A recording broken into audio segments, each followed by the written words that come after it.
Tonight calls for change. Educators at a Valley Prep school are outraged over the murder of one of their former students. They say there has to be more accountability within the Arizona Department of Child Safety. 12 News journalist Sean Rice is here and looking into the home life of 10-year-old Rebekah Baptiste. Sean, what have we learned? Yeah, Mark and Cribbay, this is just a heartbreaking case. 12 times. That's how many times leaders at Empower College Prep here in Phoenix say they alerted the Arizona Department of Child Safety that Rebekah Baptiste had signs of being abused and neglected by her father, Richard Baptiste. They were outraged and saddened to learn that their student, who they describe as exemplary, was killed last week. Now, the school's director of student services tells me Rebekah was enrolled there for the past 3 years, only recently moving up to Apache County in northeastern Arizona with her father and his girlfriend, Anicia Woods. And on the afternoon of July 27th, Holbrook police officers responded to the intersection of Highway 177 and Highway 180. There, they found Rebekah unresponsive. She had severe injuries. She was taken to Little Colorado Medical Center, where she was then flown to Phoenix Children's Hospital here in the Valley.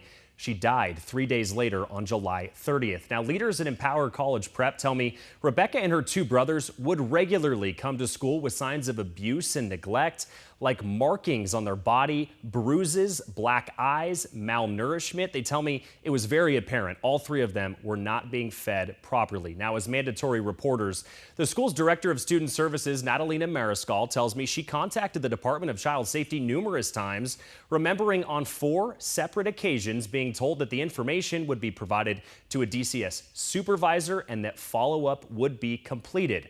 Now, the school's director says they believe very little of that was actually done.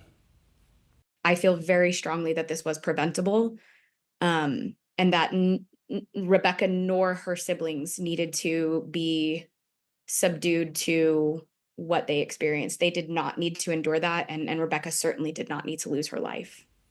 And when we asked DCS about allegations that more could have been done to prevent this little girl's murder, a DCS spokesperson said in part, quote, "The department's safety analysis review team will be conducting a thorough review of this case. The goal, to identify and understand any systematic barriers that may have influenced the outcome." They added, quote, "We cannot predict the future and must operate within the boundaries of our legal authority." Now, the Apache County Attorney's Office has charged both Richard Baptiste and Anicia Woods, again, that's his girlfriend, with 2 counts of murder and child abuse. Both people are being held inside the Apache County Jail on $1 million bond. Mark.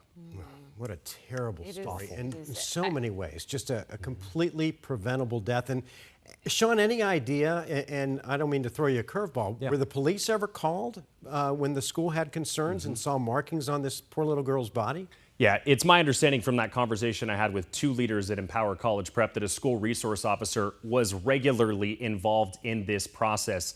Even an in-home visit was conducted on one occasion with that school resource officer and people with DCS. It's my understanding that that school resource officer oftentimes has DCS take the lead on these types of investigation. That's their job. And so that's why maybe the school resource officer couldn't do more. Well, maybe that needs to change. Yeah. All right, Sean, thanks.